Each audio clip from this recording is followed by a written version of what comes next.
Hello बच्चों, क्या हालचाल। I hope you all are doing well. मैं हूं बच्चों आपका zoology master teacher Venky sir, और आज बच्चों हम लोग अपने 11th रिवीजन सीरीज को आगे बढ़ा रहे हैं हमारे प्यारे चैनल नीटेक्स बाय संकल्प वेदांतु में। बच्चों आज के क्लास में हम लोग ने, जैसे कि लास्ट क्लास में मसल्स के बारे में पढ़े थे, तो आज हम लोग मसल का बस एक कॉन्ट्रैक्शन का मैकेनिज्म देख लेंगे। उसके बाद स्केलेटल पूरा स्केलेटल सिस्टम देख लेंगे हम लोग कि हमारे पास क्या क्या बोन्स प्रेजेंट है, अलग अलग पार्ट्स में कितने बोन्स है, पूरे 206 हड्डियों का हिसाब लेंगे बच्चों। आज हम लोग जॉइंट्स के बारे में पढ़ेंगे और स्केलेटल और मस्कुलर डिसऑर्डर्स के बारे में भी देखेंगे। ठीक है, तो चलिए बच्चों, without any further delay let's take a look at the mechanism of muscle contraction. ठीक है, अब बच्चों लास्ट क्लास में हम लोग ने स्केलेटल मसल का स्ट्रक्चर देखा था।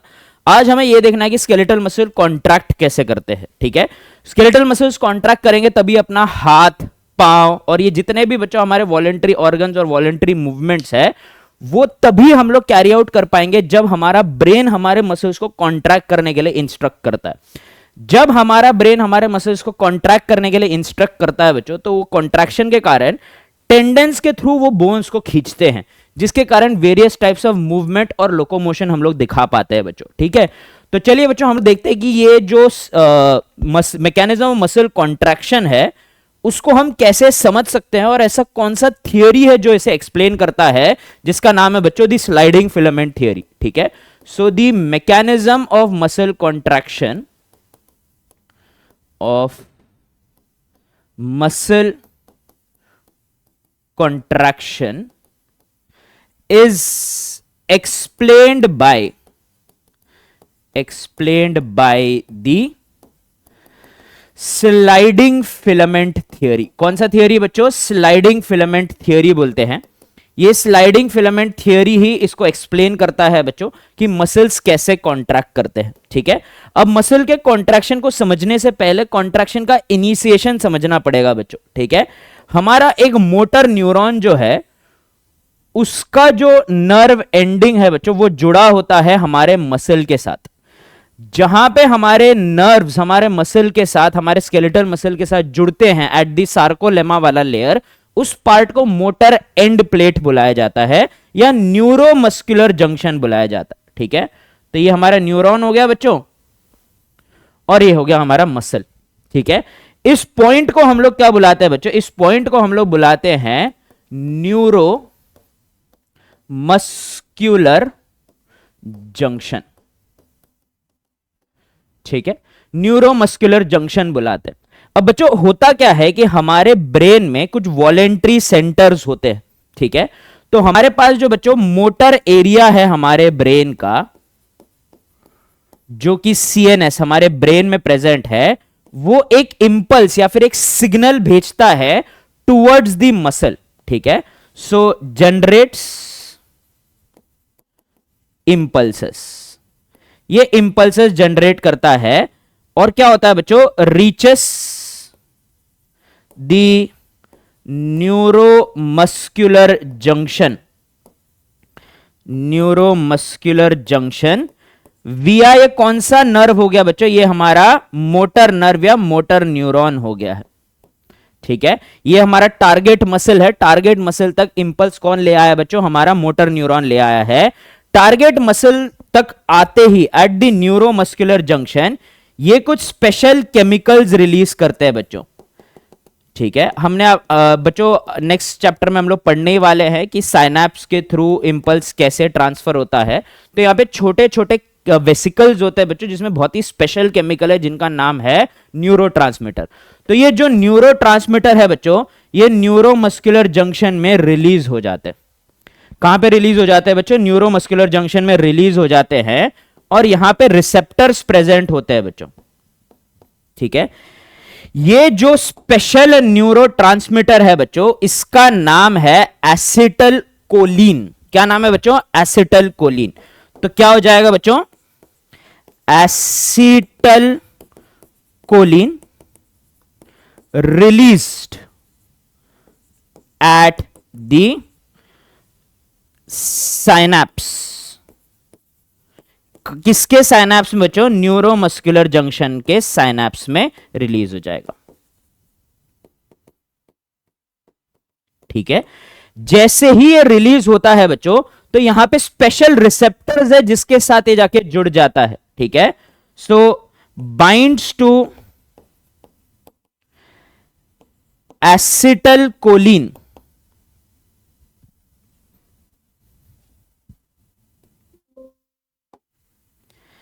Acetal Colin receptors at the neuromuscular junction। लेकिन एट दी नहीं बच्चों, ये न्यूरोमस्कुलर जंक्शन पे एसिटल कोलिन रिसेप्टर प्रेजेंट रहते हैं टारगेट मसल के सार्कोलेमा पे। सार्कोलेमा क्या होता है बच्चों, मैंने आपको लास्ट क्लास में बताया था, sarcolemma is the plasma membrane of the muscle, ठीक है। तो plasma membrane of the muscle में ये लोग जुड़ चुके हैं बच्चों। तो एक बार ये लोग जब जुड़ गए हैं प्लाज्मा मेम्ब्रेन के रिसेप्टर में, तो अब मसल के अंदर चेंजेस आने स्टार्ट होते हैं, ठीक है। So action potential generated in the muscle, ठीक है, leads to release of Ca2 plus from sarcoplasmic reticulum। क्या हो जाएगा बच्चों, सार्कोप्लाज्मिक रेटिकुलम से कैल्शियम के आयंस जो है बच्चों वो रिलीज हो जाएंगे। देखो ये एक बहुत ही सिस्टमैटिक चीज है। जैसे ही हमारे सीएनएस ने एक इंपल्स भेजा बच्चों मोटर न्यूरॉन के थ्रू इस न्यूरोमस्कुलर जंक्शन में, तो इसके एंड से ये एसिटल कोलिन रिलीज होते हैं। एसिटल कोलिन रिलीज होके कहां पे जुड़ जाएंगे बच्चों, इन रिसेप्टर्स पे जुड़ जाएंगे जो सार्कोलेमा पे प्रेजेंट है। जैसे इन रिसेप्टर के साथ जुड़ते हैं बच्चों, तो एक एक्शन पोटेंशियल, एक मैसेज जनरेट होता है जो इन्हीं के मेम्ब्रेन से पूरे मसल में फैल जाता है बच्चों। जैसे ही ये जो मैसेज है इनके मेम्ब्रेन में फैलता है बच्चों, तो अंदर बहुत सारे आयनिक चेंजेस होता है, आयंस में डिस्ट्रीब्यूशन चेंज हो जाता है, आयंस का बच्चों जो कॉन्सेंट्रेशन है वो चेंज हो जाता है, जिसके कारण जो मसल के अंदर सार्कोप्लाज्मिक रेटिकुलम है, specialised endoplasmic reticulum, specialised smooth endoplasmic reticulum, उसके अंदर बहुत सारा कैल्शियम होता है। तो जैसे ही ये आयनिक चेंज होता है बच्चों मसल के अंदर, ये जो कैल्शियम के गेट्स है सार्कोप्लाज्मिक रेटिकुलम पे वो खुल जाते हैं। खुलने के कारण बहुत सारा कैल्शियम जो है सार्कोप्लाज्मिक रेटिकुलम से निकल के पूरे सार्कोप्लाज्म में, मतलब उनके साइटोप्लाज्म में भर जाता है। अब इतना सारा Ca2+ जब इनके साइटोप्लाज्म में भर जाता है बच्चों, तो उसके कारण ना ये Ca2+ जाके ट्रोपोनिन से बाइंड करता है, ठीक है। तो आगे क्या होने वाला है बच्चों, Ca2+, थोड़ा पेन का साइज मोटा कर लेते हैं, ठीक है। Ca2+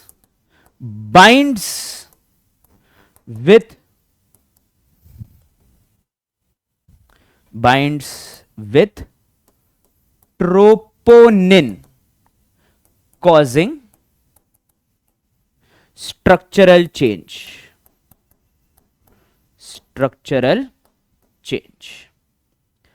leading to unmasking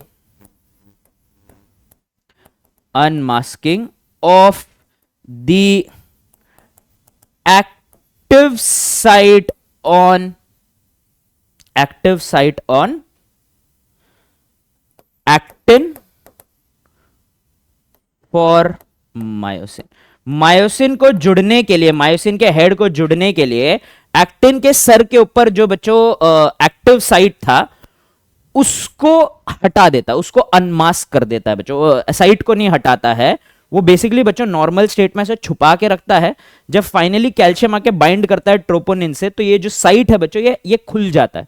तो अब मायोसिन आके एक्टिन के साथ बाइंड कर सकता है, और यहीं से शुरू होता है हमारा स्लाइडिंग फिलामेंट थियरी।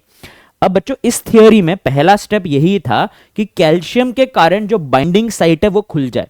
बिना बाइंडिंग साइट खुले मायोसिन हमारे एक्टिन के साथ बाइंड नहीं कर सकता। तो यहीं पे आता है बच्चों हमारा इसके बाद स्टेज नंबर 1, ठीक है। सो मसल,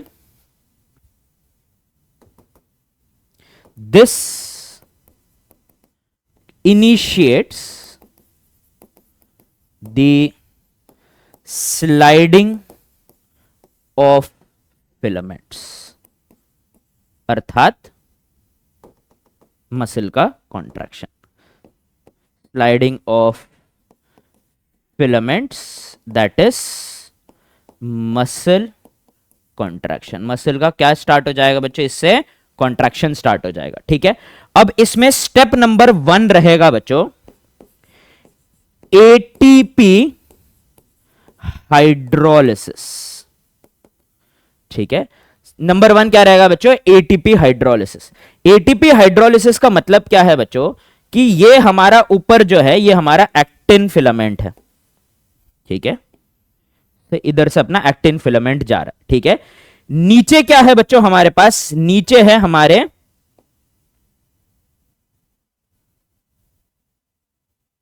मायोसिन के स्ट्रैंड्स। ठीक है, ये मायोसिन का ग्लोबुलर हेड हो गया बच्चों, right.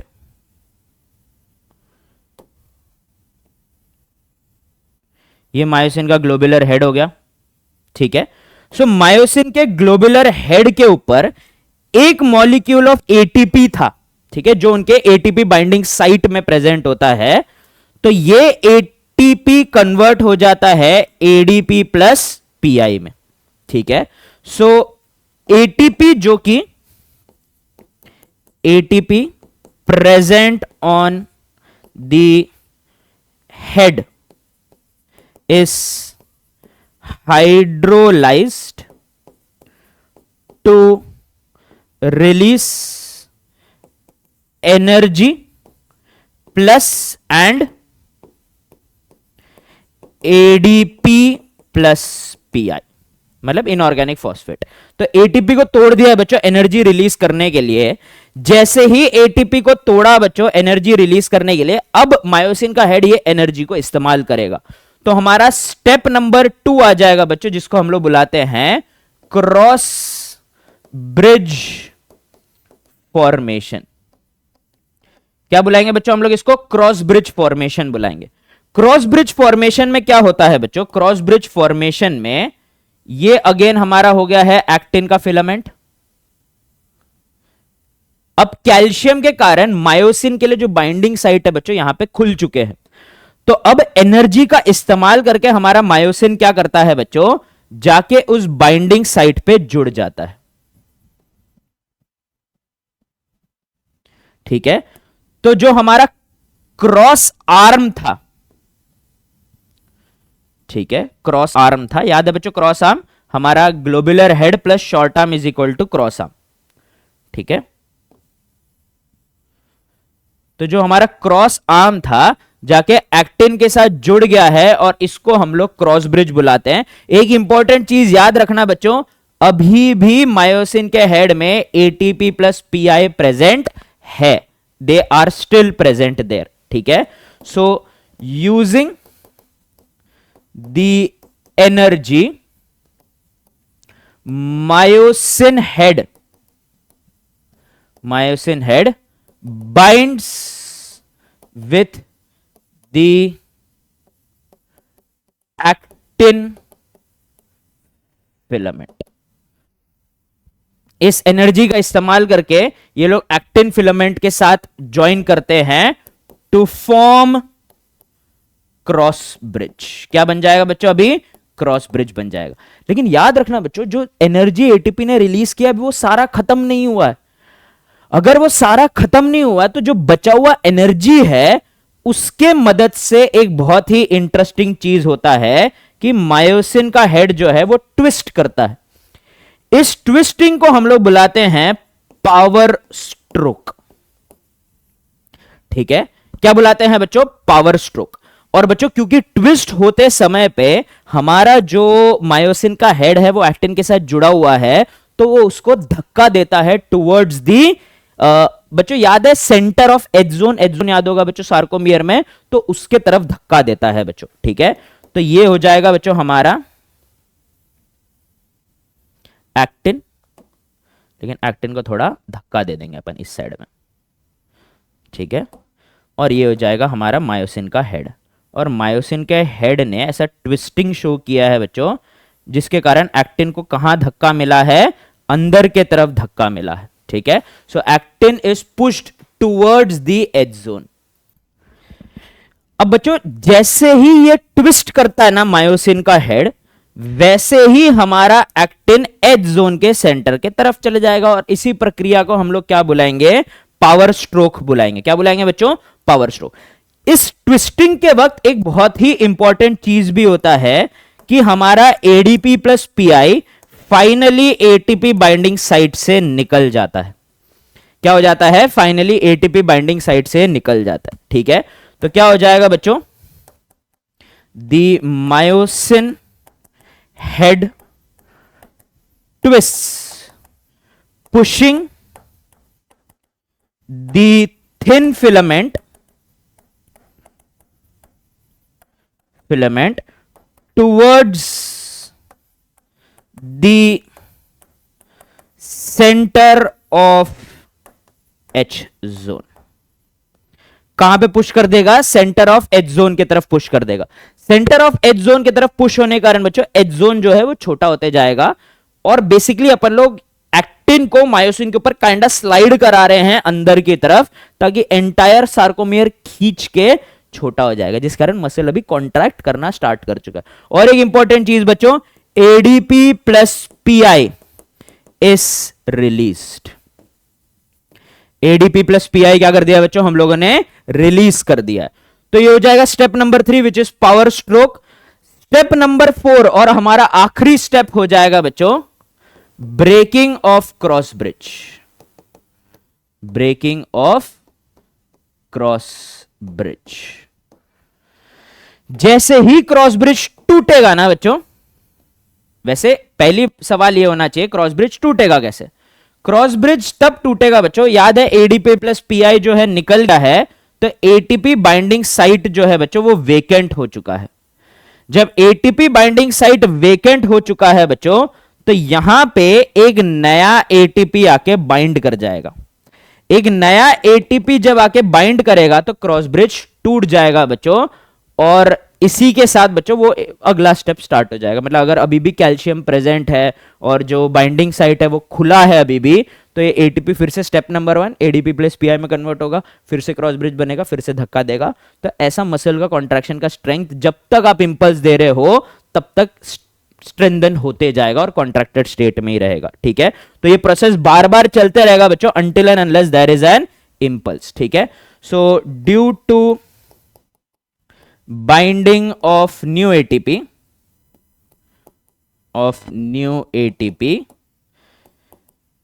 The cross bridge is broken. क्या टूट जाएगा बच्चों, हमारा क्रॉस ब्रिज जो है वो टूट जाएगा। ठीक है, और यही स्टेप बार बार अगर हम लोग करते रहे बच्चों जब तक हमारे पास इंपल्स है, उसी प्रक्रिया को हम लोग क्या बुलाएंगे, मसल कॉन्ट्रैक्शन बुलाएंगे। अब आप लोग सोचोगे कि सर ये मायोसिन का हेड जैसे ही अलग हो गया तो एक्टिन वापस पीछे आ जाएगा, लेकिन याद रखना बच्चों कि थिक फिलामेंट में जितने भी हेड है सब साथ में नहीं जुड़ते। जब ये नीचे आ रहे तो कोई और जाके जुड़ जाएगा। तो जब तक इंपल्स है बच्चों तो मसल कॉन्ट्रैक्टेड स्टेट में रहेगा, वापस ऐसा रिलैक्स कॉन्ट्रैक्ट नहीं करेगा। जब तक आप इंपल्स भेज रहे हो तब तक वो कॉन्ट्रैक्टेड स्टेट में रहेगा। अगर ये नीचे आ रहा है और इंपल्स अभी भी प्रेजेंट है तो दूसरा मायोसिन हेड जाके जुड़ जाएगा, उसको और धक्का देगा। तो ऐसा धक्का देते देते जितने देर तक इंपल्स रहेगा उतना हमारा मसल का कॉन्ट्रैक्शन और स्ट्रॉन्ग और टाइट होते रहेगा बच्चों। ठीक है, तो यही होता है बच्चों cumulative effect of the impulse on a muscle, कि जितना ज्यादा आप इंपल्स देते जाओगे उतना मस्कुलर कॉन्ट्रैक्शन स्ट्रॉन्ग होते जाएगा आपका। ठीक है, अब इसका सार्कोमियर पे क्या इफेक्ट रहेगा बच्चों, हमारा जेड लाइन कुछ ऐसा था। ठीक है, एक जेड लाइन बना दिया, यहां पे और एक जेड लाइन बना देते हैं बच्चों हम लोग। ठीक है, अब ये हमारे एक्टिन के फाइबर हो गए, These are the actin fibers, और बीच बीच में हम लोग लगा देते हैं बच्चों मायोसिन के फाइबर्स। ठीक है, ये हो गए मायोसिन के फाइबर, ये नॉर्मल स्टेट में। ठीक है, अब बच्चों जब ये कॉन्ट्रैक्ट करेंगे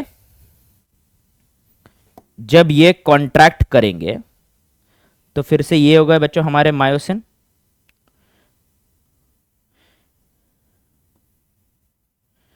ऑल राइट, लेकिन एक्टिन अभी सेंटर की तरफ स्लाइड कर रहे हैं बच्चों, ठीक है। कहां पे स्लाइड कर रहे हैं बच्चों, ये लोग सेंटर की तरफ स्लाइड कर रहे हैं, तो ये लोग कुछ ऐसे आ जाएंगे बच्चों, ठीक है, समथिंग लाइक दिस।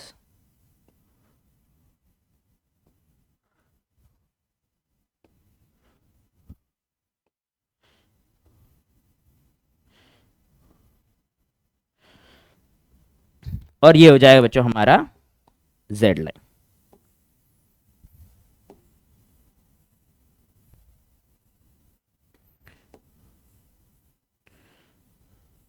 ओके, कुछ ऐसा।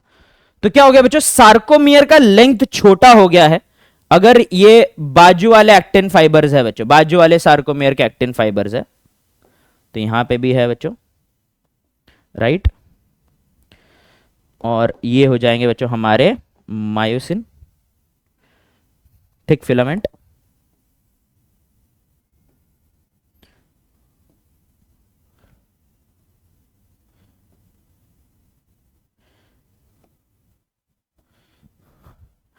अब देखो क्या क्या चेंज आ गया है बच्चों। एज जोन को देखिए, एज जोन ऑलमोस्ट गायब हो चुका है, ठीक है। तो एज जोन जो है बच्चों यहां पे इट हैज ऑलमोस्ट डिसअपियर्ड। तो मुझे क्या क्या चेंजेस दिख रहे हैं बच्चों, एज जोन ऑलमोस्ट डिमिनिश हो चुका है, तो एज जोन डिसअपियर्स या बहुत छोटा हो जाता है। अब बच्चों ए बैंड क्या था, ए बैंड वॉज जहां से मायोसिन स्टार्ट हो रहा है और जहां पे मायोसिन खत्म हो रहा है। जहां से मायोसिन स्टार्ट हो रहा है, जहां पे मायोसिन खत्म हो रहा है, वो तो चेंज नहीं हुआ बच्चों बिफोर एंड आफ्टर कॉन्ट्रैक्शन। तो बच्चों ए बैंड वैसे का वैसे रहता है, ए बैंड रिमेन्स सेम। अब बच्चों एक्टिन जैसे जैसे एज जोन वाले जगह को ऑक्यूपाई करते जा रहा है, तो दोनों तरफ से सार्कोमियर छोटा होते जा रहा है, जिसके कारण बच्चों ये जेड लाइन जो है ये शिफ्ट हो रहा है। जिसके कारण देखो बच्चों, पहले हमारा आई बैंड इतना बड़ा था, अब आई बैंड बस इतना ही बड़ा है। तो आई बैंड भी क्या हो चुका है बच्चों, छोटा हो चुका है। तो आई बैंड रिड्यूसेस, ठीक है, और सार्कोमियर का लेंथ भी छोटा हो जाएगा, सार्कोमियर श्रिंक्स। जिसके कारण बच्चों बहुत सारे सार्कोमियर अगर श्रिंक होते गए तो पूरा का पूरा मसल फाइबर छोटा हो जाएगा। पूरा का पूरा अगर मसल फाइबर छोटा हो गया बच्चों, तो हमारा मसल ही छोटा हो जाएगा, मसल छोटा हो जाएगा तो बच्चों कॉन्ट्रैक्शन हो जाएगा, ठीक है। So this is the mechanism of muscle contraction. क्या हो जाएगा बच्चों, यही है हमारा मैकेनिज्म ऑफ मसल कॉन्ट्रैक्शन, ठीक है। अब आगे बढ़ने से पहले बच्चों हमें दो टाइप के मसल्स पढ़ने हैं। स्केलेटल मसल्स भी दो प्रकार के होते हैं बच्चों। Skeletal muscles are majorly of two types. पहले टाइप का नाम है बच्चों रेड मसल फाइबर, और दूसरे का नाम होता है बच्चों व्हाइट मसल फाइबर, ठीक है। रेड मसल फाइबर के पास ज्यादा माइटोकॉन्ड्रिया होता है, ठीक है, और इनके पास ना बच्चों एक ऑक्सीजन पकड़ने के लिए एक पिगमेंट होता है, क्योंकि ये लोग ज्यादातर एरोबिक एक्शन करते हैं, क्योंकि ये लॉन्ग टर्म काम करने के लिए इनको एनर्जी चाहिए होता है बच्चों। तो इनके पास एक पिगमेंट है ज्यादा, जिसका नाम है बच्चों मायोग्लोबिन। और बहुत ज्यादा मायोग्लोबिन और माइटोकॉन्ड्रिया रहने के कारण इनका अपीयरेंस बहुत ही रेडिश होता है, क्योंकि माइटोकॉन्ड्रिया के अंदर आयरन कंटेनिंग पिगमेंट्स होते हैं बच्चों, और साथ ही साथ मायोग्लोबिन तो बच्चों उसके अंदर अपना हीमोग्लोबिन समान हीम है, तो वो भी रेडिश नजर आता है बच्चों। हीमोग्लोबिन और मायोग्लोबिन में फर्क ये है बच्चों कि हीमोग्लोबिन 4 O2 को पकड़ सकता है, मायोग्लोबिन एक ही O2 को पकड़ सकता है, ठीक है। तो ये रिजर्व ऑक्सीजन की तरह काम करता है। इनको बहुत ज्यादा कैल्शियम की जरूरत नहीं है बच्चों, क्योंकि ये लोग थोड़े कैल्शियम से ही अपना लॉन्ग टर्म इफेक्ट दिखा पाते हैं, और फटीग भी कम होते हैं बच्चों। इस रीजन के कारण बच्चों इनके पास सार्कोप्लाज्मिक रेटिकुलम कम है। सार्कोप्लाज्मिक रेटिकुलम कैसा है, कम है, ठीक है। हमारे बॉडी के ज्यादातर muscles are majorly red muscle fibres, ठीक है, और साथ ही साथ बच्चों ये लोग मोस्टली एरोबिक रेस्पिरेशन ही करते हैं। ऑन दी अदर हैंड अगर मैं व्हाइट मसल को देखूं बच्चों, तो इनके पास माइटोकॉन्ड्रिया कम होता है, ठीक है। इनके पास मायोग्लोबिन भी कम होता है, जिस रीजन के कारण ये लोग थोड़ा व्हाइटिश अपीयर करते हैं। लेकिन इतने कम एनर्जी में ऑपरेट करने के लिए ना हाई अमाउंट ऑफ कैल्शियम की जरूरत है। इस रीजन के कारण बच्चों ये लोग के पास ज्यादा सार्कोप्लाज्मिक रेटिक्यूलम है। और last but not the least, ये लोग भी एरोबिक रेस्पिरेशन करते हैं। मायोग्लोबिन या फिर होता ही नहीं है या फिर बहुत कम होता है, लेकिन एरोबिक फिर भी ब्लड तो ऑक्सीजन पहुंचा रहा है। लेकिन बच्चों ये लोग aerobic but quickly revert to anaerobic, जल्दी इनका ऑक्सीजन खत्म हो जाता है, इसलिए बहुत जल्दी ये लोग एनारोबिक रेस्पिरेशन करना स्टार्ट कर सकते हैं। एनारोबिक रेस्पिरेशन का मतलब मैं यहां पे बात कर रहा हूं बच्चों लैक्टिक एसिड फर्मेंटेशन की, ठीक है। सो लैक्टेट बनना स्टार्ट हो जाता है मसल में, जिस कारण मसल जल्दी फटीग हो जाता है बच्चों, ठीक है। इसी के साथ हमारा मसल वाला पूरा पार्ट हो गया है बच्चों समाप्त। अब हम लोग आ जाते हैं हमारे स्केलेटल सिस्टम में। हमारे स्केलेटल सिस्टम में बच्चों 206 हड्डियां हैं जो बॉडी का फ्रेमवर्क बनाते हैं। बोन्स कैल्शियम के रिजर्वायर है बच्चों, वहां पे हमारे लंबे बोन्स में ब्लड भी बनते हैं। तो इन हड्डियों के बारे में थोड़ा हम लोग जान लेते हैं बच्चों, ठीक है। So human skeleton is made up of human skeleton is made up of 206 bones। कितने बोन से बना है बच्चों? ये 206 हड्डियों से बना हुआ है, ठीक है। याद रखना बच्चों, मैं ये बात कर रहा हूं अडल्ट ह्यूमन स्केलेटन की, क्योंकि बच्चों में at the time of birth ज्यादा हड्डियां होते हैं, क्योंकि जो बड़े बड़े बोन्स होते हैं वो छोटे छोटे टुकड़े में होते हैं और फिर बर्थ के बाद वो जुड़ना स्टार्ट कर देते हैं, ठीक है। तो इसलिए बच्चों ऑलमोस्ट 310-306 हड्डियां होते हैं छोटे बच्चों में, ठीक है, at the time of birth. उसके बाद वो जुड़ के फ्यूज होकर वन बिग बोन बन जाते हैं, ठीक है। अब ये जो हमारे 206 हड्डियां हैं बच्चों, इसको मैं रफली डिवाइड कर सकता हूं इनटू 2 कैटेगरी।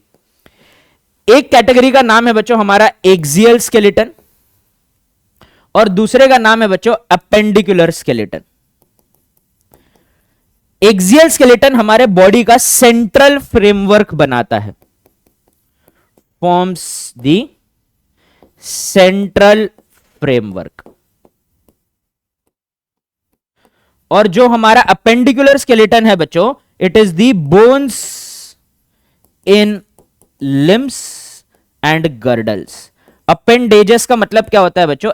देखो, अपेंडेजेस के बिना हम जिंदा रह सकते हैं, हाथ पांव के बिना भी हम जिंदा रह सकते हैं, लेकिन बच्चों सर के बिना, चेस्ट के बिना, रीढ़ की हड्डी के बिना हम जिंदा नहीं रह सकते हैं बच्चों।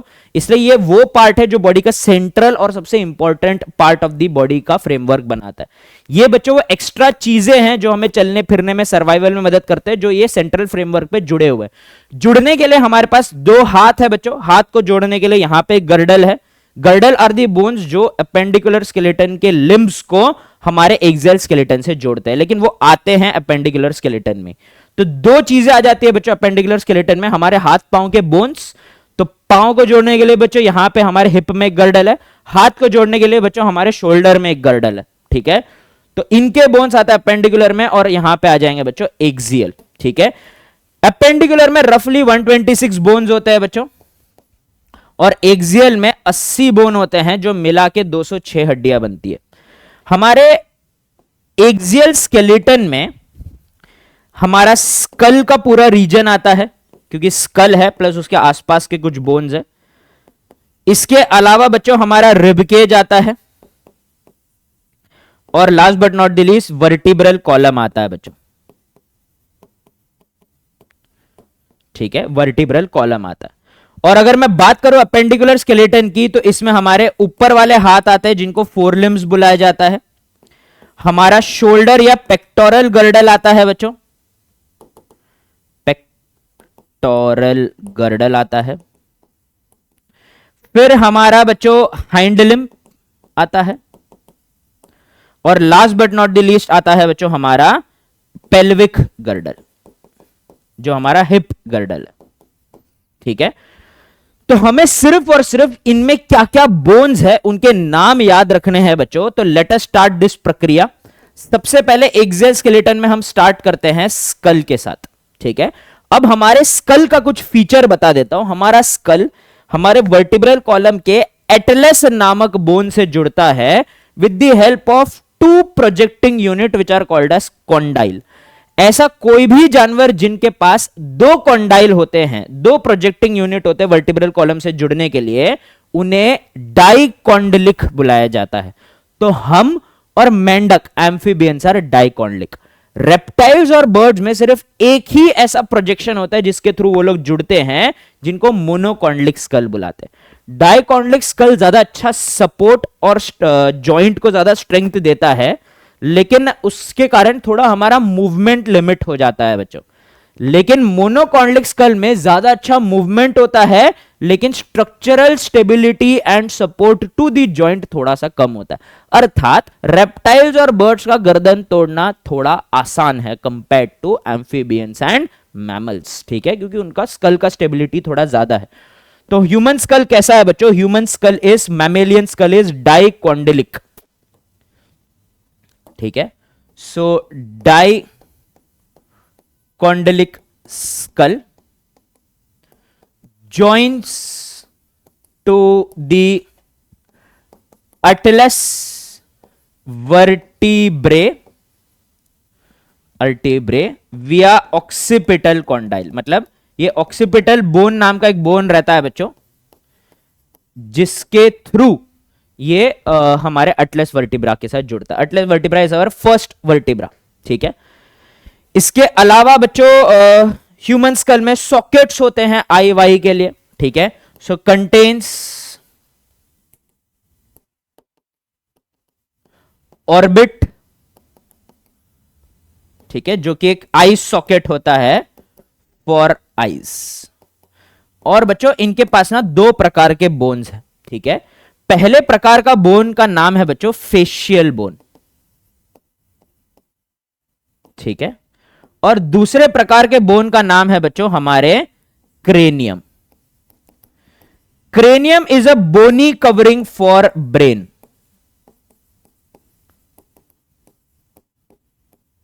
ठीक है, ये ब्रेन को प्रोटेक्ट करता है, ठीक है। और मैं अगर बात करूं फेशियल बोन की, तो ये बच्चों gives structure to the face its structure, ठीक है। क्या देता है बच्चों? फेस को स्ट्रक्चर देता है, ठीक है। अब बच्चों इनके बोन्स गिन लेते हैं। पहले स्टार्ट करते हैं क्रेनियम से। क्रेनियम में बच्चों हमारे ब्रेन के जो जो लोब्स होते हैं ना, उसके नाम के हिसाब से हमारे पास बोन्स, ठीक है। जो पहला बोन है बच्चों, उसका नाम है हमारा फ्रंटल बोन। फ्रंटल के आगे इंटू 1 लिख रहा हूं, मतलब ये एक ही है, ठीक है। दूसरा हो जाएगा बच्चों हमारा पैराइटल बोन। पैराइटल बोन एक राइट में है, एक लेफ्ट में, जो पैराइटल लोब को कवर कर रहा है बच्चों, ठीक है। फिर उसके बाद बच्चों ये कान के ऊपर और साइड में है हमारे टेम्पोरल लोब को कवर करते वाला टेम्पोरल बोन। बच्चों राइट और लेफ्ट दोनों साइड है, इसलिए ये पेड है। और last but not the least, last नहीं सॉरी, उसके बाद अगला बोन हो जाएगा ऑक्सीपिटल। ऑक्सीपिटल पीछे प्रेजेंट होता है, हमारे ऑक्सीपिटल लोब को कवर करता है, और ये भी एक ही है बच्चों, ठीक है। हमारे बेस बनाने के लिए, फर्श बनाने के लिए, हमारे क्रेनियम का, हमारे ब्रेन बॉक्स का फर्श बनाने के लिए एक बोन होता है बच्चों, जिसका नाम है स्पिनॉइड। स्पिनॉइड आपको बाहर से दिखेगा नहीं, क्योंकि ये फर्श बन रहा है, हमारे ब्रेन के नीचे प्रेजेंट होता है, ये भी एक ही है। और ब्रेन के सामने, आंखों के पीछे थोड़ा प्रोटेक्शन देने के लिए एथेमॉइड नाम का बोन है बच्चों, ठीक है। तो क्रेनियम में टोटल कितने बोन्स हो गए? फ्रंटल, पैराइटल, टेम्पोरल, ऑक्सीपिटल, स्पेनॉइड और एथेमॉइड। फ्रंटल है एक, पैराइटल है दो, टेम्पोरल है दो, उसके अलावा ऑक्सीपिटल है एक, स्पेनॉइड है एक, और एथेमॉइड है एक। तो 8 बोन हो गए बच्चों क्रेनियम में। ऑलराइट, फेशियल बोन की बात करें बच्चों, तो ये हमारे फेस को स्ट्रक्चर देते हैं। तो ऊपर से स्टार्ट करते हैं बच्चों। आंखों के साइड में टीयर ग्लैंड के पास लैक्रिमल नाम का बोन होता है, ये पेयर्ड है बच्चों। कैसा है? ये पेयर्ड है, ठीक है। फिर नोज के ऊपर वाले स्ट्रक्चर को सपोर्ट देने के लिए एक बोन है बच्चों, जिसका नाम है नेजल बोन, ये भी पेयर्ड है, ठीक है। अब बच्चों थोड़ा साइड में जब आते हैं, यहां पे हमारे चीक के बोन बनते हैं, जिसका नाम है जाइगोमैटिक। जाइगोमैटिक भी हमारे पास 2 है बच्चों। इसके अलावा हमारा ऊपर का जबड़ा, जिसका नाम है मैग्जिले, और मैक्सिले भी पेयर्ड है, इस साइड एक है, इस साइड एक है, दोनों जुड़ के हमारा अपर जॉ बनाते हैं जिसके अंदर दांत भी जुड़े हैं। ठीक है, उसके बाद आ जाते हैं नोस के अंदर के बोन्स बच्चों। नोस के अंदर हमारा एक बोन है जिसका नाम है इंफीरियर नेजल कॉन्शल बोन। ठीक है, सो नेजल कॉन्शा लिख देता हूं यहां पे, ये भी पेयर्ड है। ठीक है, ये भी कैसा है बच्चों, ये भी पेयर्ड है। और हमारे बच्चों नेजल कैविटी का फर्श और ओरल कैविटी का छत बनाने के लिए ऊपर एक हार्ड स्ट्रक्चर है जिसका नाम है पैलेट। तो यहां पे भी बोन है पेयर्ड, राइट एक लेफ्ट एक, पैलेटाइन बोन, ये भी 2 है। ठीक है, तो कितने हो गए, 2 और 2 4, 4 और 2 6, 6 और 2 8, 8 और 2 10, 10 और 2 12। ठीक है, 2 अनपेयर्ड बोन है, एक है बच्चों ये नेजल सेप्टा, ये जो डिवीजन है उसके पीछे एक बोन है जिसका नाम है बच्चों वॉमर, और हमारा बच्चों लोअर जबड़ा जिसका नाम है मैंडिबल, ये भी एक है। तो वॉमर और mandible are the only unpaired bones which are present in the facial. तो यहां तक 12 13 14, तो 14 बोन्स आर फेशियल। तो ट्रू स्कल के कितने बोन्स हो गए बच्चों, 22 बोन हो गए हैं। ठीक है, तो यहां तक का हिसाब तो हमने देख लिया है। आगे बढ़ते हैं बच्चों, स्कल के आसपास 2 और सेट ऑफ बोन्स प्रेजेंट है बच्चों, 3 ear ossicles, ear ossicles are also present in each ear, ठीक है, that is इनका नाम है malleus, incus and stapes। तो टोटल कितने हो गए बच्चों, 3, एक कान में दूसरे कान में 3। इनका स्केलेटन का कोई रोल नहीं है बच्चों, ये तीनों सिर्फ हमें सुनने में, वाइब्रेशन को आगे बढ़ाने में मदद करते हैं। तो इनको ऑडिटरी या ईयर बोन भी बोला जाता है बच्चों। ठीक है, एंड 1 हायोइड बोन प्रेजेंट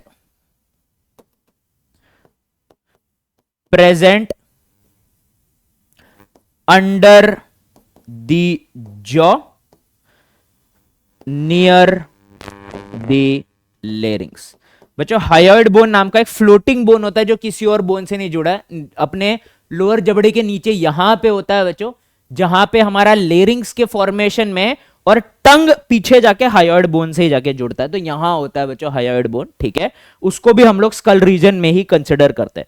तो 6 ईयर ऑसिकल, एक हायोइड बोन हो गए 7, ये दोनों मिला के हो गए थे 22, 22 प्लस 7 अगर हम मिलाए बच्चों तो 31 बोन्स हो जाते हैं, which is present in the, sorry 29 bones हो जाते हैं, सॉरी मैथ्स। ठीक है, जो कि प्रेजेंट है कहां पे, हमारे स्कल रीजन में। Okay cool. अगला क्या पार्ट हो जाएगा बच्चों, अगला हो जाएगा हमारा rib cage.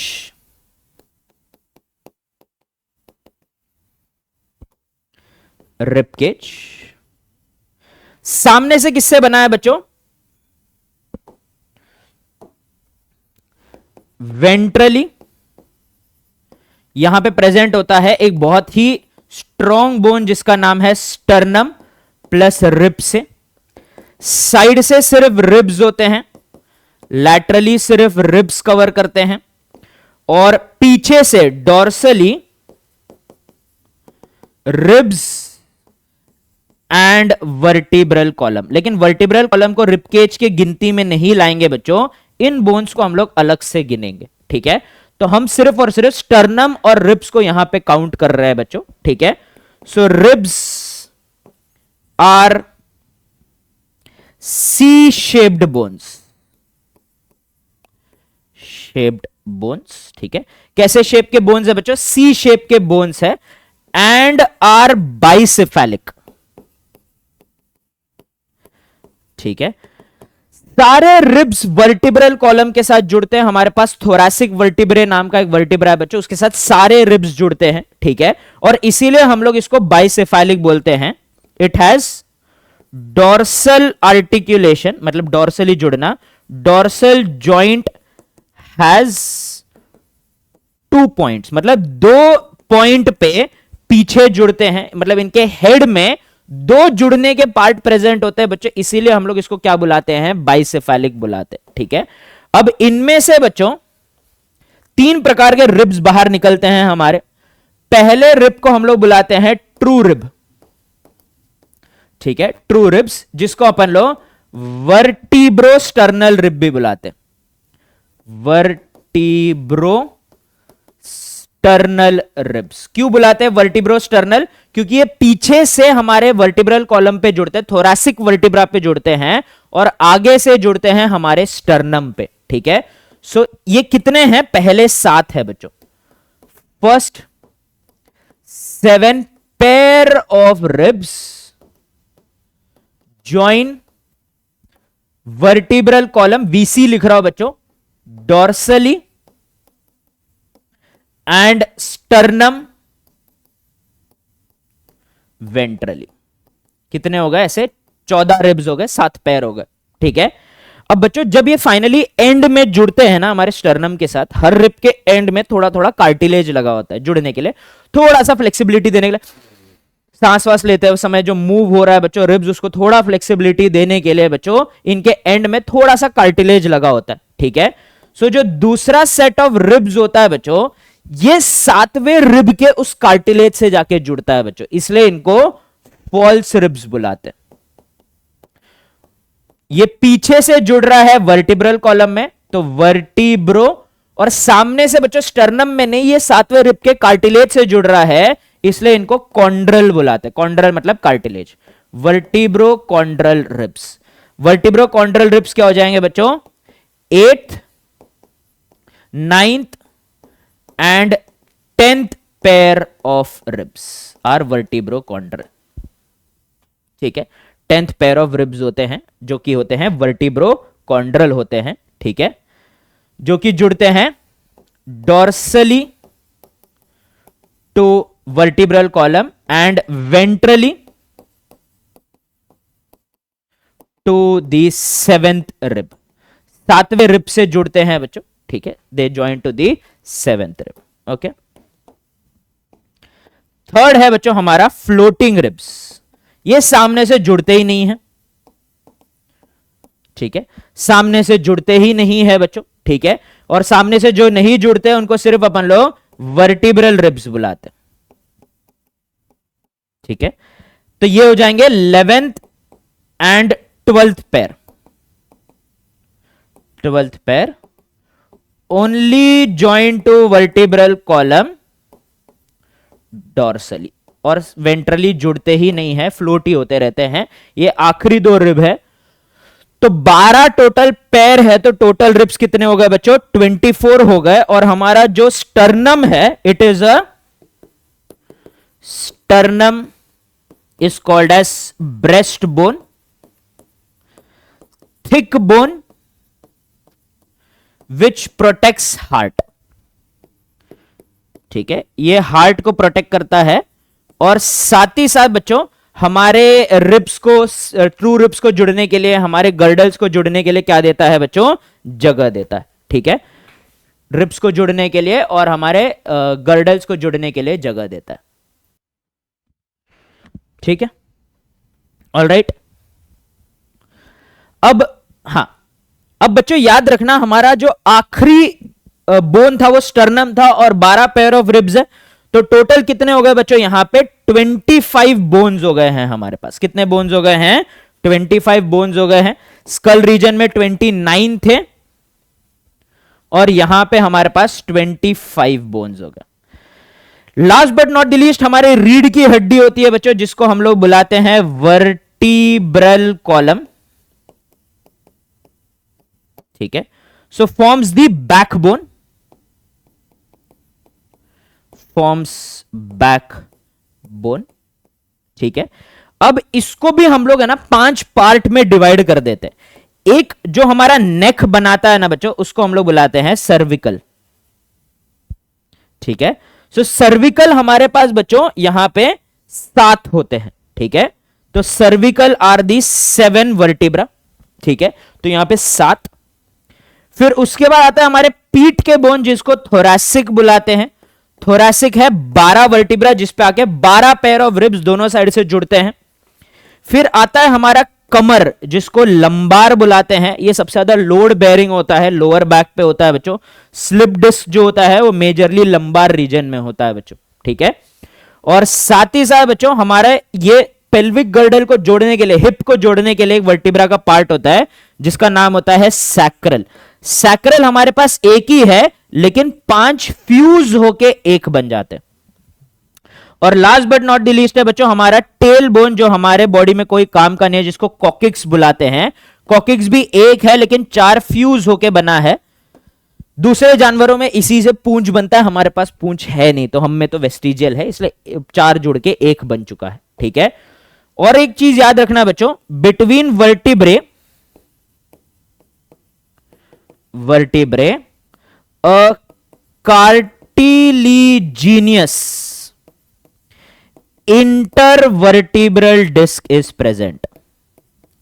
Intervertebral disc is present. क्या प्रेजेंट है बच्चों? यहां पे एक इंटरवर्टिब्रल डिस्क प्रेजेंट है हमारे इनके बीच में, एक एक वर्टिब्रा के बीच में, जो उन्हें कुशनिंग देते हैं बच्चों, ताकि क्योंकि पूरा लोड बेयरिंग है तो दो बोन एक दूसरे के ऊपर प्रेशर डालेगा तो टूट जाएगा। तो बीच में एक शॉक अब्जॉर्बर की तरह हमने क्या दे दिया है, थोड़ा सा कार्टिलेज दे दिया है, जिसको इंटरवर्टिब्रल डिस्क बुलाते हैं।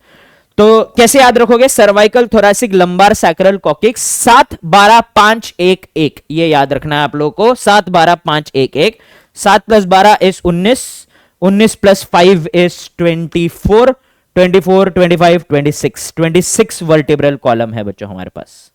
Okay, alright.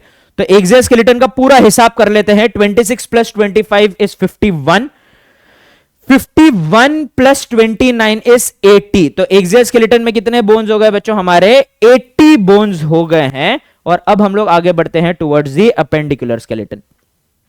अपेंडिकुलर स्केलेटन में पहले फोरलिम्स और गर्डल्स के बारे में बात करते हैं बच्चों, ठीक है। सो नंबर 1 हमारा हो जाएगा बच्चों पेक्टोरल गर्डल, ठीक है। पेक्टोरल गर्डल हो जाएगा। पेक्टोरल गर्डल 2 बोन से बनता है, ठीक है। और करता क्या है बच्चों? It joins 4 limbs to axial skeleton, ठीक है। किसको ज्वाइन करता है बच्चों? 4 लिम्स को ज्वाइन करता है एक्सियल स्केलेटन से, ठीक है। इसका जो पहला बोन है बच्चों, उसका नाम है स्कैप्यूला, ठीक है। Scapula is a paid triangular bone, triangular bone, ठीक है। जो कि बेसिकली बच्चों हमारे पीछे वाले साइड में जो थोड़ा सा उभरा हुआ पार्ट दिख रहा है बच्चों, वहां पे प्रेजेंट होता है, ठीक है। So it is a paired triangular bone, दोनों साइड में एक एक है, ठीक है। Triangular bone with a elevated ridge dorsally called as spine, called as spine, ठीक है। मतलब पीछे वाले साइड में एक छोटा सा डंडा पीछे से निकल के यहां तक आता है बच्चों। तो ये एलिवेटेड रिज को आप लोग यहां पे टच करके फील कर सकते हो इस पार्ट में बच्चों। इस पार्ट में जो ये थोड़ा उभरा हुआ पार्ट लग रहा है बच्चों, यही स्कैपुला जो ट्रायंगुलर बोन है उसका स्पाइन है। स्पाइन यहां ऊपर तक आता है और यहां पे थोड़ा सा सूजा हुआ पार्ट बना देता है बच्चों, ठीक है। तो दी and the terminal part of spine is swollen head called as acromion process। क्या बुलाते हैं बच्चों अपन लोग इसको? acromion process बुलाते हैं। यहां पे एक सूजा हुआ पार्ट होता है, ये स्पाइन यहां तक आता है और थोड़ा सूज जाता है। ये सूजे हुए पार्ट में ही बच्चों हमारा दूसरा बोन जुड़ता है अपने पेक्टोरल गर्डल का, जिसका नाम है क्लैविकल, ठीक है। सो clavicle joins to the acromion, ठीक है। डिस्टली मतलब उसका दूर वाला पार्ट एक्रोमियन से जुड़ता है, and to the sternum proximally, sternum प्रोक्सिमली। तो इसका प्रोक्सिमल पार्ट यहां पे पहला जो नियर वाला पार्ट है ये स्टर्नम के साथ जुड़ता है, दूर वाला पार्ट एक्रोमियन प्रोसेस के साथ जुड़ता है। तो हमारे पास क्लैविकल भी पैड है, clavicle is pad, is a pad, क्या बोलते हैं इसको अपन लोग, इज अ पैड बोन। ठीक है, कुछ तो नाम था एकदम से याद नहीं आ रहा इसको, शोल्डर ब्लेड तो ये हो गया, ठीक है, इसको कुछ तो बोलते हैं। ठीक है, यहाँ पे जो होता है बच्चों ये वाले बोन जो होते हैं, ठीक है, शोल्डर बोन हो गया। ठीक है, तो ये वाला जो बोन हो जाएगा बच्चों यही है हमारा क्लैविकल, ये भी यहां से इसको सपोर्ट देता है। ठीक है, तो टोटल कितने हो गए बच्चों पेक्टोरल गर्डल में, 4 बोन हो गए हैं हमारे पास, 2 क्लैविकल 2 स्कैपुला। फिर आ जाएंगे बच्चों हम लोग अपने 4 लिम्स में, हाथों में। ठीक है, तो 4 लिम्स के बोन में आपको जल्दी जल्दी बता देता हूं। एक बड़ा सा बोन जिसका नाम है ह्यूमरस, ह्यूमरस एक इनके कैविटी में जाके जुड़ता है बच्चों, स्कैपुला के कैविटी में, जिसका नाम है हमारा ग्लेनोइड कैविटी। ठीक है, तो दी scapula contains the glenoid cavity to which the 4 limbs join। क्या जुड़ेंगे बच्चों, यहां से 4 लिम्स जुड़ेंगे। ठीक है, तो 4 लिम्स में हमारे पास टोटल कितने बोन्स है बच्चों, एक बड़ा सा ह्यूमरस है, फिर हमारे इस वाले पार्ट में एक नहीं बच्चों 2 बोन्स हैं। ठीक है, फिर हमारे रिस्ट के बोन्स, फिर हमारे पाम के बोन्स और हमारी छोटी छोटी उंगलियां। ठीक है, कुछ ऐसा। ऑल राइट, तो बच्चों हमारा जो ये सबसे पहला बोन है वो है ह्यूमरस। हमारे पास 2 हाथ है तो हमारे पास 2 ह्यूमरस है।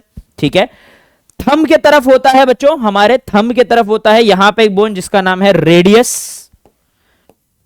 हमारे पास 2 हाथ है तो दोनों हाथ मिला के 2 रेडियस हो गए, और छोटी उंगली की तरफ जो बोन है बच्चों उसको बुलाते हैं अल्ना, अल्ना या अल्नर बोन, ये भी 2 हो जाएगा बच्चों, 2 हाथ है तो 2 अल्ना हो गए। हमारे वृष्ट में, कलाइयों में बच्चों जो बोन्स होते हैं वो 8 होते हैं, जिसको अपन लोग कार्पेल्स बुलाते हैं। ठीक है, सो कार्पेल टोटल बच्चों 8 है, और दोनों हाथ मिला के 2 सेट हो जाएंगे, मतलब 16 बोन हो जाएंगे बच्चों। ठीक है, जो हमारे पाम के बोन्स है बच्चों, पाम के जो बोन्स है, ठीक है, वो पाम में जो बोन है उसका नाम है मेटाकार्पल। ये हमारे उंगलियों के रूट होते हैं, तो हमारे पास 5 उंगलियां हैं तो 5 मेटाकार्पल है, 2 हाथ है तो इंटू 2 10 मेटाकार्पल हो गए बच्चों। और हमारे जो उंगलियों के बोन है उसे हम बुलाते हैं फैलेंजेस। हमारे 4 उंगलियों में बच्चों टोटल 3-3 फैलेंजेस होते हैं, 1 2 3 1 2 3 1 2 3 1 2 3, और थंब में सिर्फ 2 फैलेंजेस होते हैं बच्चों। तो 3 4 12 प्लस 2 14 फैलेंजेस है बच्चों हमारे पास, 2 हाथ मिला के टोटल 28 फैलेंजेस हो जाएंगे। तो 2 और 2 4, 4 और 2 6, 6 प्लस 16 हो जाएंगे 22, 22 प्लस 10 32, 32 प्लस 28 कितना हो जाएगा 60 हो जाएगा बच्चों। तो यहां पे कितने बोन्स हो गए बच्चों, हमारे 60 बोन्स हो गए। ठीक है, सिमिलरली बच्चों हमारा अगला हो जाएगा पेल्विक गर्डल, हिप बोन। ठीक है, ये बने होते हैं 2 कॉक्सियल बोन से, made up of 2 coxal bones. किससे बने हैं बच्चों, ये 2 कॉक्सियल बोन से बने हुए हैं। Each coxal bone is made by fusing 3 bones, 3 bone जुड़ के बनाते हैं, जिसका नाम है इलियम, इस्कियम एंड प्यूबिस। तो एक्चुअली बच्चों हमारे पेल्विक गर्डल में 6 बोन थे, लेकिन तीन इस साइड, लेकिन ये तीनों फ्यूज होके एक बन गए, तो राइट और लेफ्ट कॉक्सियल बोन हो गए, ठीक है। So it dorsally joins to sacrum, पीछे से सैक्रम के साथ जुड़ा हुआ है, and ventrally to each other, एक दूसरे से जुड़ा है ventrally at the pubic symphysis, जहां पे लोग एक दूसरे से जुड़ते हैं उसका नाम है प्यूबिक सिम्फसिस, ठीक है। अब बच्चों याद रखना कि हमारे हाथ जैसे हमारे स्कैपुला के ग्लेनोइड कैविटी में जुड़ते हैं, वैसे ही पैर हमारे कॉक्सियल बोन के एसिटाबुलम में जुड़ते हैं, ठीक है। सो hind limb joints to the acetabulum of the coxal bone. Coxal bones के किस में जुड़ते हैं बच्चों ये लोग? एसिटाबुलम में जुड़ते हैं। तो पेल्विक कैविटी में कितने बोन हो गए? 2 कॉक्सियल बोन हो गए, तो 2 बोन्स हो गए टोटल, ठीक है। Last but not the least है बच्चों हमारा हाइंड लिम्ब। हाइंड लिम्स का हिसाब देख लेते हैं। हाइंड लिम्ब में हमारे पास एक लंबा सा बड़ा सा बोन है बच्चों जो एसिटाबुलम से जुड़ता है, जिसका नाम है one of the thickest and longest bone, जिसका नाम है फीमर। फीमर के साथ हमारे 2 बोन जुड़ेंगे बच्चों, अगेन हाथों की तरह ही। फिर हमारे एंकल के बोन्स हो जाएंगे, ठीक है। फिर हमारे उंगलियों के बोन्स हो जाएंगे, फुट के बोन्स हो जाएंगे, फिर आ जाएंगे हमारे छोटे छोटे उंगलियों के बोन्स, कुछ ऐसे। ऑलराइट, तो ये हमारा लेग हो गया, ठीक है। तो सबसे पहला जो बोन हो जाएगा बच्चों यहां पे, वो हो जाएगा हमारा फीमर। एक पैर में एक ही फीमर, लेकिन हमारे पास 2 पैर, ठीक है। फिर यहां पे हो जाएगा बच्चों टिबिया नाम का बोन। एक पैर में एक टिबिया, दोनों पैर मिला के 2 टिबिया, और एक छोटा साइड में बोन होता है बच्चों। जो हमारा शिन बनता है ना वो टिबिया से बनता है, और फिबुला साइड में होता है, ठीक है। तो बच्चों याद रखना फिबुला काइंडा छोटी उंगली की तरफ प्रेजेंट होता है, ठीक है। तो यहां पे थंब है, यहां पे छोटी उंगली है, ओके। सो फिबुला काइंडा छोटी उंगली की तरफ होता है, तो 1 into 2 कर दिया है बच्चों मैंने, ऑलराइट। और जो हमारे एंकल के बोन्स होते हैं, जैसे उसको कार्पल बुलाया था, यहां पे इसको टार्सल बुलाएंगे बच्चों। लेकिन याद रखना बच्चों हमारे पास एक टार्सल कम होता है पैर में कंपेयर टू कार्पल, तो 7 into 2 हो जाएंगे।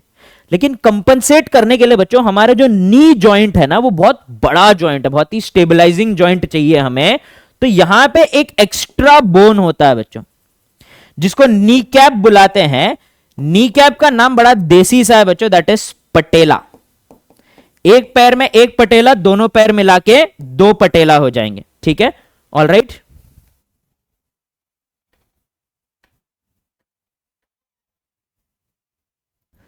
ठीक है।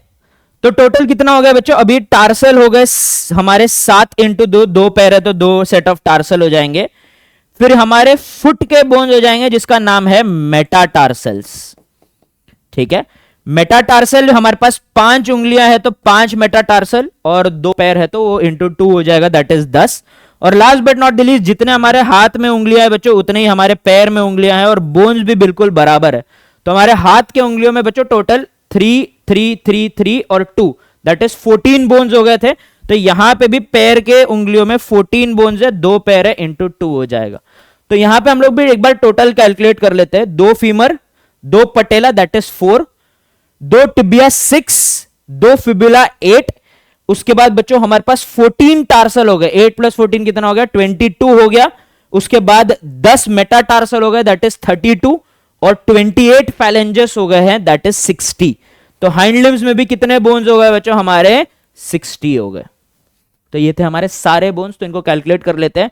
Hind limbs 60 plus pelvic girdle 2 that is 62, 62 + 60 हो जाएंगे 122, 122 + 4 हो जाएंगे 126। तो अपेंडिकुलर स्केलेटन में कितने बोन्स हो गए हैं बच्चों? 126। एक्सियल स्केलेटन में कितने बोन्स हमने ऑलरेडी गिन लिए थे, दैट वाज 80। तो 126 + 80 कितने बोन हो गए बच्चों? ह्यूमन में 206 हड्डियां हो गए। तो ये था बच्चों पूरे 206 हड्डियों का हमारा हिसाब, ठीक है। हाथ के बोन्स, पेल्विक गर्डल के बोन्स, लेग के बोन। तो इसी के साथ हमारा टॉपिक होता है बच्चों समाप्त। जॉइंट्स और स्केलेटल डिसऑर्डर्स बच्चों इस सेशन में मैं कवर नहीं कर पाऊंगा क्योंकि मेरी और एक क्लास है इसके बाद, तो उसका एक छोटा सा वीडियो बना के बच्चों टेंशन मत लेना, मैं वो भी कवर कर लूंगा, ठीक है। तो जॉइंट्स और बच्चों स्केलेटल डिसऑर्डर 10-15 मिनट का टॉपिक है बच्चों, उसका एक छोटा सा आपको अलग से वीडियो दे दूंगा, तो वो मेरे पे उधार रहा बच्चों, ठीक है। तो जॉइंट्स और स्केलेटल डिसऑर्डर्स रह गया बस, उसके बाद हमारा 2 ही चैप्टर रह जाएंगे, that is neural and chemical coordination, जो मैं इस वीक में वाइंड अप करने की कोशिश करूंगा। ऑलराइट बच्चों, ठीक है। सो चलिए मिलते हैं बच्चों नेक्स्ट क्लास में। तो आज का क्लास हमारा बच्चों यहीं तक था। तो आई होप आपको सारे बोन्स के बारे में समझ गया होगा। जो जो इंपॉर्टेंट इंफॉर्मेशन एनसीईआरटी में हर एक बोन के बारे में दिए हैं मैंने उधर ही साइड में ऐड कर दिया है बच्चों, तो वो भी आपको ध्यान में रखना होगा, जैसे कि हमारा स्कल डाइकॉन्ड्लिक है, मोनोकॉन्ड्लिक है, किससे जुड़ता है, ये सारी चीजें, ठीक है। सो चलिए दैट्स इट फॉर टुडे बच्चों, मिलते हैं नेक्स्ट क्लास में। Goodbye, take care.